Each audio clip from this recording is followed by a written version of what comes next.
I get it. Look at I'm already You're a quick learner.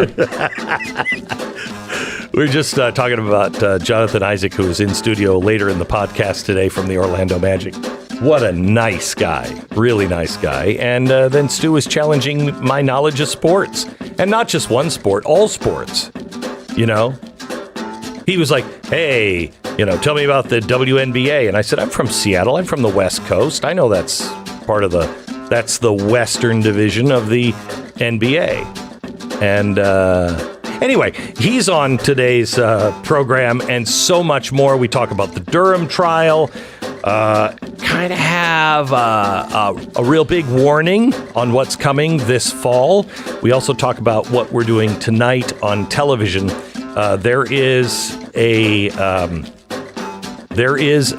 executive branch, all government, all levels, sort of crisis and crisis SWAT team that has been created, and it will be used. And tonight you'll see it at 9 o'clock. All right. The podcast today brought to you by Built Bar. Summer almost here, which means you got to have food available on the go. And you know what? It's really horrible. I can't bring a refrigerator when I go camping. And it's like, I'm not going camping if I can't have a refrigerator. I'd settle for a freezer. A small one, so I could have ice cream at night. You know what I'm saying? Mm-hmm. Jeez. Anyway, what I do, when they won't let me bring the ice cream, I bring Built Bar. Because, sure, it's not exactly cold when it's been in the back, of my back pocket of my pants, but it's still delicious. Built Bar. You can throw them in your bags, your kids' backpacks, head out whatever your adventure is for the day. Just make sure you have enough Built Bars for everybody, because otherwise things get a little ugly. That's why I keep mine in the back pocket of my pants, because nobody wants them for some reason. I'm like, they're warm. All you need is a little bit of ice cream on top, right? And then I remember the freezer. That's why I don't go out to the outdoors. Built Bars, covered in 100% real chocolate, which makes them really yummy. 4 net carbs, 130 calories. If you haven't tried the puffs, they're really good. It's Built.com. Built.com. Use the promo code BECK15. Get 10% off of your order right now. BECK15 at Built.com.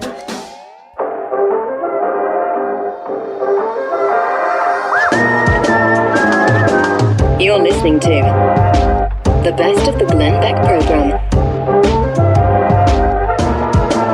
Daniel Cameron is joining us now. He's the Kentucky Attorney General, the 51st Attorney General for the Commonwealth of Kentucky. He's the first African-American independently elected to statewide office in Kentucky's history, and the first Republican elected to the Attorney General's office since 1948. Daniel, welcome to the program. How are you? I'm doing well, Glenn. Thank you so much for having me on this morning. Thank you for everything that you're doing. You're one of these attorney generals that are taking ESG very seriously. And you say that stakeholder capitalism, environmental, social, and governance investment practices actually violate the laws of Kentucky, right? Yeah, Glenn, that's right. It is inconsistent with state law, and honestly, I think if you look at our law, or if you even look at some of the language in ERISA itself, the requirement of investors regarding pension systems here in the Commonwealth indicate that the way that the investments are supposed to work is that they are solely to bring and bring money for the beneficiary. And right. So that is the sole mission and purpose of an investment. And so when you see things like ESG that are ancillary interests and could have a consequential negative impact on the investments of teachers, firefighters, law enforcement, other state public employees, that's something that, as AG of Kentucky, I'm going to stand up against and make sure that folks here in the Commonwealth know that we're going to be watching this very closely to ensure that the investment practices are done in a way that is solely for the benefit of the beneficiary as opposed to some of these ancillary interests related to ESG. If I'm not mistaken, a study just came out last week or the week before that showed that the ESG funds, many of them, are performing under the market. And one of the big, may have been BlackRock, I'm not sure which one, but one of the big funds came out and said, yeah, well, I mean, for a while, you are going to make less money, fewer returns on your investment. But in the long run, it's the right thing to do and it'll pay off. That's not, you can't do that. Glenn, you're exactly right. You think about the folks sitting at their dinner table who have worked here in Kentucky, at least, in state government or have served as teachers or firefighters or law enforcement. They don't want to hear that their investments, their pensions might take a hit because somebody in New York at some asset management firm wants to figure out a way to include ESG in their financial strategy. That just is not something that's going to sit well with folks here in Kentucky, and I dare say not going to sit well with a lot of your listeners. They want sound financial investments that are based on the sole responsibility of looking out for the beneficiary rather than environmental, social, and governance type strategies that, again, are not specific to making money for the beneficiary. And it's, another problem with this is people don't understand. It's because of ESG.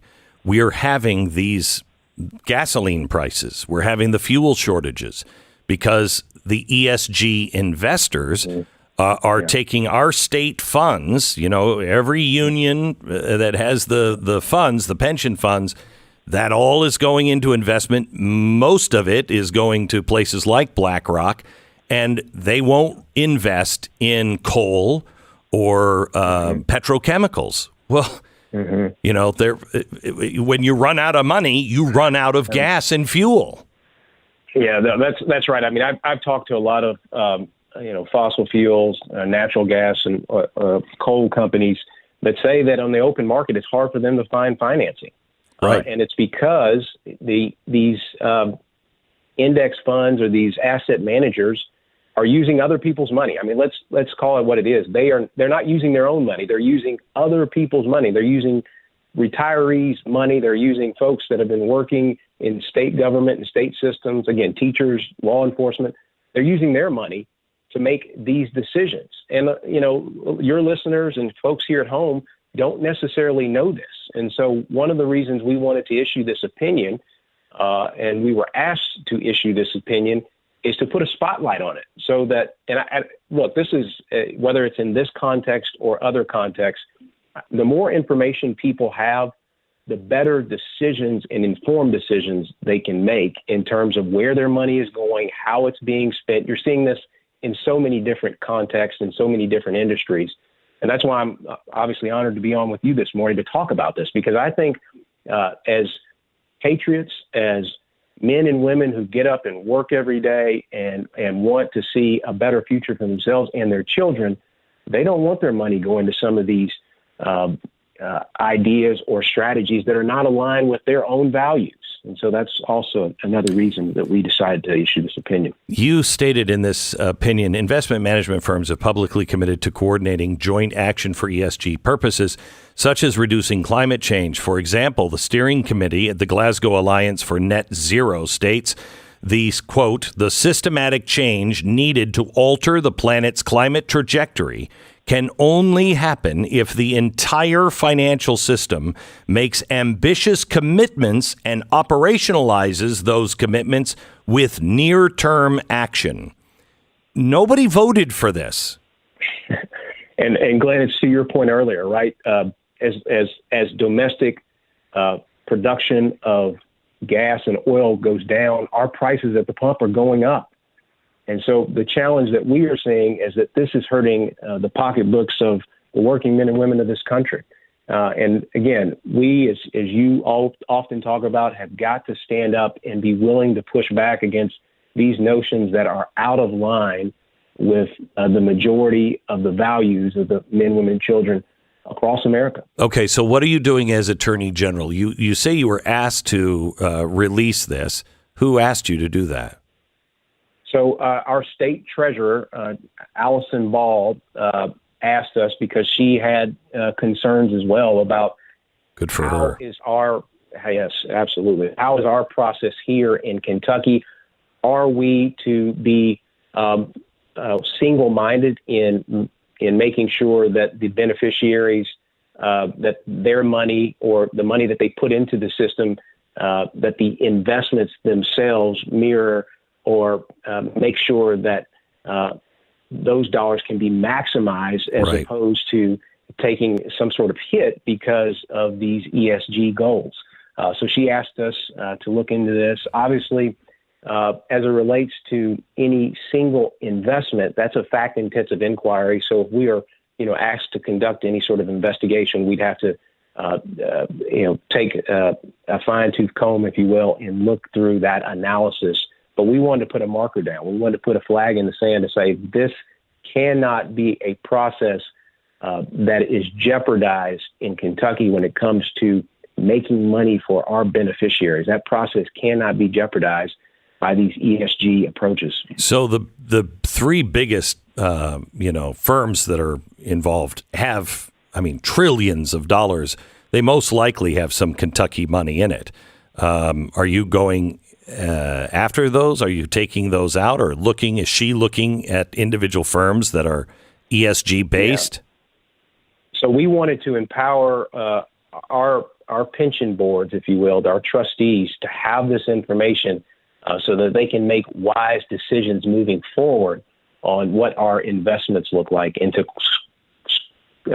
scrutinize those closely and report back to us if there's anything that we need to be undertaking in terms of investigating any of the actions of the asset managers. Real quick, could you just talk to other attorney generals in other states that may not be pursuing something like this, and to the American people on how important this is, how dangerous this is? Well, I'll say to my colleagues and other attorneys general across the country, this is a big issue. This is important to the pocketbooks of the working men and women. Look, I'm a part of a party, the Republican Party, that believes in standing up for the values of the working men and women and the working class folks all across this country. And I know a lot of my colleagues believe in that. This is a way to do it, to stand up to these ESG practices that have invaded a lot of the investment strategies across our financial markets. What I'll say to your listeners and folks back home is pay attention to this stuff, whether it's in the financial context or in Hollywood or entertainment more broadly. We've got to be careful about where our dollars are going and what they are funding. So this is these ESG practices are things that are an investment strategy that is using your money. Let's be clear on that. It's not using the leaders of these investment funds. It's your money that's being used to finance and fund these ESG strategies. And again, I know that's not aligned with or in alignment with a lot of the values of the folks across our country. Thank you so much. I really appreciate you being attentive to this and being a leader out front. His name is Daniel Cameron. He is the Kentucky Attorney General. You're listening to the best of the Glenn Beck program.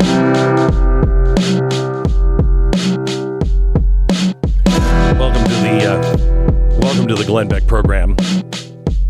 There is a new addition to our international pandemic regulations that come from the WHO. They were meeting last week in Davos, and I wanted to bring somebody on who has really been following this. Daniel Horowitz, he's a Blaze podcast host, conservative review, and senior editor for theblaze.com. Daniel, how are you, sir? We are doing all right, even in this perilous time. Yeah, boy. I'll tell you, I'm doing a show tonight, Daniel, on all of the things that are happening. And I don't even think we might touch on the WHO and what they're doing, but that's not our main focus. Everything is being lined up for an emergency. And when that emergency is announced, you got nothing. There's no freedom anywhere. Can you talk to us about the WHO and what they did with their new health policy? Sure. There's actually a lot of positive news and uncanny news as well, in which the East and the West have been mixed up in our lifetime. So essentially, to go over this, the Biden administration submitted 13 amendments to this international health regulations that, taken together, would serve to cancel out all of the requirements to consult with the host country before declaring a public health emergency in that region. Hang on just a second. That wouldn't be... That's when you say the authority, the WHO would not have to talk to our president or Canada's prime minister or anybody else if they wanted to declare a health emergency in the United States or Canada. Exactly. That's crazy. And you can see that crossed out in the language of the existing international health regulations by the Biden administration. If you remember, they did it quietly, no press release, no press conference. It was discovered 3 months later. But we had the most unusual results. Most of my lifetime, I'm used to criticizing the UN and similar organizations because of tin pot third world dictators. And we're like, man, this is run by the third world. We need to pull out of it. But here's what's happening now. We have become the communists. So it's the United States, Canada, and Australia really pushed it. All of the countries we would consider as the Western democratic nations pushed for it. But they were ultimately scuttled. Why? Because 47 African nations led by Botswana, along with India, Brazil, and Russia, said, hey, we don't want a part of this. We're concerned about this. We're concerned about the rush timeline of this. So it was ultimately voted down because of the third world countries. But it was emphatically pushed by the Western countries. That is incredible. Just incredible. So how is the West going to get it done anyway? It's weird. They just don't take no for an answer. They just find another way to do it. I think what we've learned from the last 2 years is we're not governed by the rule of law. We're governed by the rule of political will. And whoever wields it and controls it wins. Unfortunately, that's where we are. So it's not a matter of a formal treaty or even some sort of international regulation. It's funny, the fact checkers were all over us saying, well, the WHO can't force you to do anything. Well, yeah, that's why I was saying states need to preemptively just say we're not doing it. But the reason why I drew attention to this is because it demonstrated the intent of the Biden administration. I'm more concerned about them than the WHO. So, but you were hit by factcheck.org. The WHO has no authority to dictate U.S. health policy. And in fact, because you're the editor-in-chief of the Blaze, you were hit. The Blaze was hit by Facebook when they said, no, this is not true, because SciCheck Digest says it's not true. It's kind of like the Amelia Bedelia books I read to my kids. Right. So, and they do this on purpose. They take this hyper-literalist approach when you raise a political concern. Hey, why is the Biden administration truncating all the timelines for approval, as well as vitiating any requirement to consult with the host nation in order to declare a public health emergency? And they're like, well, the WHO can't do anything to you anyway. Well, yeah, I mean, that's why we're saying we need to stand up to that. But the broader point is that it demonstrates that the Biden administration is not done with this. They're not done with COVID. It's not like they're moving on to gun control or other things. I mean, they might be doing that as well, but they see this as a permanent great reset, and they want to codify this permanently. So whether it's in a WHO regulation or not, this is what they plan to do domestically. And certainly when you start hearing about monkeypox and the next thing and the pediatric hepatitis pandemic they're talking about, you definitely know that lockdowns, masks, forced therapeutics, they're not done with that. Yeah, in fact, one of the articles I was reading earlier this morning as I prepared for this interview was the fact that the defenders of this are saying this is not, this is not some crazy idea. Let me read part of it. Global pandemic response had relatively little coordination, little unity. In fact, it was more like 1983 and 2009's TV miniseries V, where politicians, personalities, social media accounts, and others seemed like they were actually trying to help the enemy, in this case, the COVID-19. That allowed the virus to kill over 6.27 million people and counting. That's why the World Health Organization is discussing the Global Pandemic Treaty at the upcoming 75th World Health Assembly. Yet, some celebrities, a bunch of social media accounts have been trying to, guess what, argue against such a treaty. Yeah, having no global agreement in place before the next pandemic is going to work out well, right? So it goes into how screwed up the response was, and if the WHO would have just had authority to make sure everybody was doing the same thing and the right thing, how many lives could have been saved? But we know the WHO was incompetent itself. Well, what's remarkable about all of this is that they never take ownership for the results of their incumbency. We were not in control, I can tell you that much. We yelped about it for 2 years, but no one listened to us. You had some isolated areas that over time moved away from these policies, but for the most part, whether it was formally coordinated or not, which it's hard to tell, nearly every corner of the world coalesced around closing schools, around masking, around mass vaccination, around denying treatment. It's funny, like you look at the denial of the hydroxy and ivermectin in America. I mean, that occurred in almost every corner of the world. So they got what they wanted, and yet we have 6 times more cases now, even though it's kind of off season in the summer, than we did this time in late May, early June of 2021, even though all the vulnerable people have at least 3, if not 4 shots. And it keeps going and going and going. They never take ownership for their policies. They act as if no one's vaccinated, as if we didn't try all these things, and as if somehow we were in power. We had zero control over that. So, in fact, they actually did this. I think what they're saying is that they want more like the Shanghai type of response next time. And that's what they're working on. So because they say that another pandemic is right around the corner. It used to be a 100-year pandemic. Now it's another one is right around the corner, and we have to have all of these things to be able to control. Daniel, do you think that this is why the Biden administration is back in court trying to force people on airplanes to wear masks again? There's no question. I think people think that the masks have been repudiated. And they have been with the scientific literature. We're actually seeing evidence of negative correlation with outcomes. Certainly, obviously, carbon dioxide problems and many other language development problems with children are unbelievable. The UK Health Department, Education Department is openly talking about that. But it hasn't been repudiated politically. And I'm seeing even places like Lincoln, Nebraska school districts bringing it back. Some places never got rid of it. You still have disabled people that have to wear it when they go to their numerous medical appointments. So this is not even over with yet.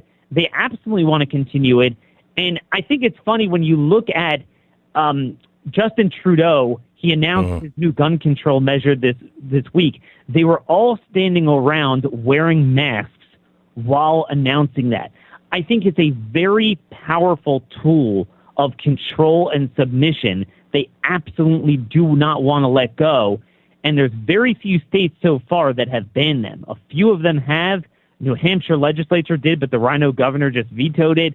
I mean, we have our work cut out for us. I think too many of us are moving on to the next issue because unfortunately there are so many issues, but this is not done yet.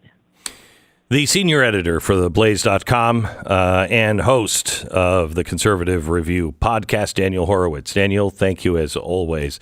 He wrote about this, and he wrote about it accurately. The one thing about Daniel is he pays a lot of attention to the details and make sure that he gets it exactly right. And this has hurt our Facebook pages, our social media, because they said that he was lying. He's not lying. That is what he wrote is absolutely true. Now, they say we're not going to lose our sovereignty, but really? You can't speak about things. Isn't that a loss of personal sovereignty, a loss of freedom of speech? Don't listen to these people anymore. They are dangerous, and they're going to become more dangerous as we get closer and closer to the next real emergency. And that emergency is going to be fuel, any kind of energy, and food. And it will be here by the fall. Make sure you're prepared. Tonight, I'm going to show you on my Wednesday night TV show the disasters that are coming. And they are Biden-made disasters. And how they will cripple us, and what the administration in the bureaucracy is already laying the foundation for. Because they're not only just creating it, they have a solution for those problems. And I don't think you're going to like them. And you didn't vote for any of them. Tonight, famine and blackouts, 9 p.m. You don't want to miss it, only on Blaze TV. If you're, by the way, you're not a member of Blaze TV, go to blazetv.com/ is it Glenn or Beck? I think either would work, probably. Glenn, right? Yeah. Yeah, blazetv.com. blazetv.com/Glenn, and use the promo code Bidenflation, and you'll save 20%. Instead of, losing 20% of your money, you gain 20%. And if you don't spend it, it's just going to evaporate to nothing. So you might as well subscribe now. Yeah, you're going to lose 20%. Yeah. This way you gain 20%. So you might as well do it. It's Bidenflation, and blazetv.com/Glenn. The best of the Glenn Beck program.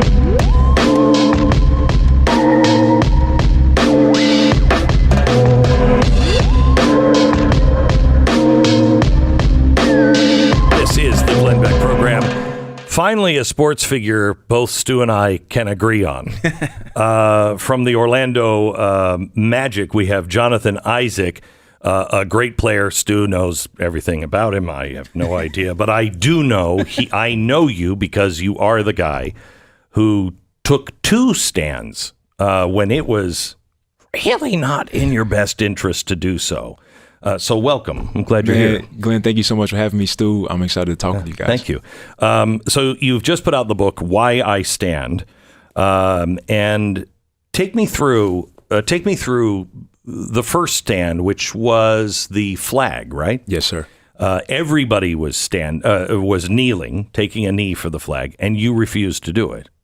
Yeah, so there's a lot of backstory and a lot of details that the book offers. So if you want to get all of it, you got to go get Why I Stand. But for me, when what happened to George Floyd was obviously tragic and it was obviously terrible. But what I tried my best to do was take a step back and think, what is the best way for me to respond in this moment? And looking out, I'm thinking to myself, man, the world needs healing. And to me, healing is not going to come through a movement. It's not going to come through an organization, a party, anything like that. When I looked at my own life, I said, man, my life has been supported, changed, and healed by the gospel of Jesus Christ, the love of Jesus Christ. And I was saying, man, this is the message that I want to push, and this is the message that I want to share in this moment. And so when I thought about healing, I know that racism and all the things that plague our society are heart issues, and they're ultimately spiritual issues. Yes. And I said to myself, you know what? I can't think of a better message or antidote for these times other than that message. So I decided to share it. The one thing I love in your book, you talk about how you kind of felt like a fraud. And it wasn't until you found a relationship with God that you realized, no, I have everything I need. to be able to succeed and to thrive, right? Yes, sir. Absolutely. I grew up Christian, so my parents always had me in the church like every single day. But as I begin to grow up and just kind of want what the world has to offer and went after it and all the things like that. But I have this great like coming to God moment in the book, and stories full of details and just God orchestrating my footsteps, and ultimately me coming to understand that God loves me for me. I don't have to work for it. I don't have to strive for it. I don't have to make a basket in order to experience His love. It changes everything, doesn't it? Yes, sir. Yes, sir. I mean, I was so related to this section of the book because that's the way I was. And I was very formulaic when I knew what the right thing to do was, right, to be able to advance a career and everything else. And I was just miserable because it wasn't real. And I was just covering for all the things that I thought I was deficient in, Wow. And for me, I had to have a bad break. But when you have that God moment and you surrender, oh my gosh, it's crazy great. Yes, crazy sir. Great. And to your point about having that like bad break, like I was injured at the time. And so it's like God uses those moments to kind of get our attention. Yeah. And in that He revealed Himself to me. And I'm like, man, like this is great. And I've been on this journey of just growing in relationship with Him. And ultimately to go from a young boy who struggled with anxiety, struggled with fear, self-insecurity, to a man that was willing to stand up for what he believes in these moments and display a form of courage that I hope that everyone can take from the book and internalize and ultimately do the same. And it's only because, I think that what God does for people, a belief in God, is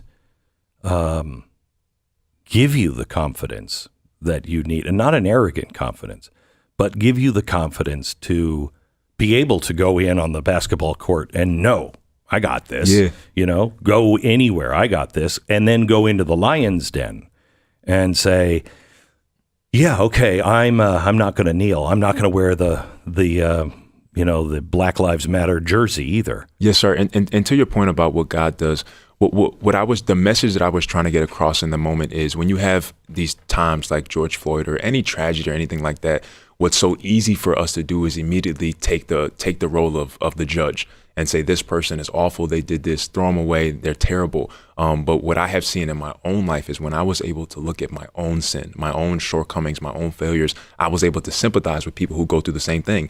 And what the gospel does is it puts everybody on the same playing field. Right. And it says we're all in need. Yes, we're justice. It is real equity. You know what I mean? When we come here, we are all equalized, right? In our own way. Yes, sir. In need of a savior, and so it's pretty much saying like we need to stand up for what we believe in, because at the end of the day, I didn't kneel and I didn't wear the T-shirt. We need to do those things, but at the same time, we do it in love, and we render to people what we would have them render to us, and ultimately, the way God handles us is the right way to handle. So, people. What was the result from your teammates? It was. So first off, it was a very emotional time. Okay. There were guys on my team who were extremely charged about the BLM movement and being all in. And so we had a heated conversation afterwards. We had a team only meeting, just the players, and certain guys, felt a way about it and were upset about the stand that I took. And we were able to have a conversation and almost leave it at, look, you guys believed in what you were kneeling for, but I believe in what I'm standing for too. And I respect you guys' decision to kneel, but I expect that same respect in return. Have those wounds healed with everybody on the team? Well, I think as time has gone on, everyone has been able to kind of breathe a little bit and see kind of the landscape for what it was, and to see the way that the organization or people were moving at that time. It was very angry. It was very, vitriol, but have been able to take a step back and kind of see some of the things that are going on. And then you took another controversial stand. You wouldn't take the COVID vaccine. No, I didn't. And that for me was a kind of the same trail where it was like, you know what, I need to take a step back, see what's going on, because this thing is being forced. People are losing their jobs. Medical and religious exemptions are being denied. This feels fishy to me. And then we get to the point where the Rolling Stone article drops and they say that I came to my decision by watching Donald Trump press conferences and studying Black history. And that was when I was like, you know what, on principle, even they're not saying that the vaccine is terrible and everybody's going to die if they take it, but on principle, this thing hasn't been gone about the right way. And so I decided not to take it and just be a voice for people who I think they would have actually had more people get the vaccine if they hadn't been so creepy about it. I'd absolutely agree. Yeah, I'd absolutely. I mean, it was just creepy. It just creeped a lot of people out. I absolutely agree with that. And at the end of the day, it's just when you're coming across something like that and you're studying exactly what COVID is and everything that they're saying, it should have just been a choice. It should have just been a choice. And one of the questions that I got was, you took vaccines when you were younger. But I was like, at the end of the day, that was my mother's choice to give it to me. And she wasn't forced to do it. And so I think just the way that it was forced, the way that it was pushed, and even throughout the season, I was the only one who didn't get vaccinated, and I didn't get COVID. And so many guys on the team who were vaccinated. So many people who had the COVID vaccine, episode 1 through 7, are getting getting COVID over and over and over again. I don't know what the stats are. You probably do. I don't know what the stats are. Are they? The bottom line, though, is, as you point out, it should be your choice. Yeah. I mean, if you want to get it, you can get it. If you don't want to get it, you shouldn't want to get it. The religious exemption thing is a really important part of this that you mentioned. Right. I mean, if you believe that this is not for you, who's the NBA? Who is the government to tell you that you have to take it? Right, and that's the principle that I was talking about just like not saying that the vaccine is some awful thing, but obviously some people have had adverse reactions to it. I'm young, I'm healthy, I've already had COVID in the past, I have natural immunity. I don't see the wisdom in putting this into my body and still being able to get the virus and transmit it anyway. And so, but just for the principle of the people who were struggling in that time, the people who went from essential workers to, being able to be excluded, I was like, just on principle, I don't think this is right for me. So the name of the book is Why I Stand by Jonathan Isaac. It is a tremendous book. How is it doing? It's doing fantastic. So we became a national bestseller this week. Good. And again, they tell me that you're the guy, and you're going to be continue. I'm the guy. You are. You're the guy to push this thing. So I will tell you that it is exceptional, and you're number one on Christian, number one in sports. So this week, so when we first dropped, we were number one in Christian, number one in political books, number one in basketball biographies, and then I think we got as high as 15 overall books. But I think after this interview, we're going to get to one in overall books. Well, that would be. I can't do that for my book in the New York Times. I can do it on all other lists, but not the New York Times, so don't count on it. But the name of the book is Why I Stand, and it is truly an inspirational book. It is, there is a real shortage of two things, and they are correlated. People who actually believe in God and the power of God. I'm not saying that, I believe in God. No. You actually believe in God. And the other is we have a lack of people who actually have courage. And those two go hand in hand. You cannot break those two apart. You'll have courage because you believe in God. And this book does a great job of explaining in just a story form of your own life. Right. And to the point about that, it's like what I do really love about the book is that it's not a fairy tale. It's not like this guy is just the most courageous guy in the world and he has such great belief and he's just did this amazing thing. And it's not something that people can strive toward. There are moments in the book where, again, I talk about my early childhood, about how much I struggle with anxiety and how developing a relationship with Christ has been the thing, and the people that were around me in that time to help me get through that. Ultimately get me to be able to stand in the first place. So it's something that people can draw off of. People can see themselves in the story. People can be encouraged and inspired that they can do the same, because it's the same thing that I went through. And you had to have a conversation with your wife at some point going, honey, this is hundreds of millions of dollars that are at stake, right? Well, she wasn't my wife at the time. She was my fiance. Okay. But the night before, did she encourage you to take a stand? Yes. So you married the right woman. I did. Yeah. So the night before I stood, I was on the phone with my pastor. He was my first call, and my fiance was my second. I called him, and we're talking about, you don't understand how big this is going to be. Like, I'm going to be a coon. I'm going to be an Uncle Tom. I hadn't signed my contract yet. And so that was still up in the air. So that could have been destroyed. But he said, you cannot stand for God and God not stand for you. And so we went with it. And the same thing I said to my wife, she was like, you're standing alone in there, but you're not standing alone, because I'm standing with you.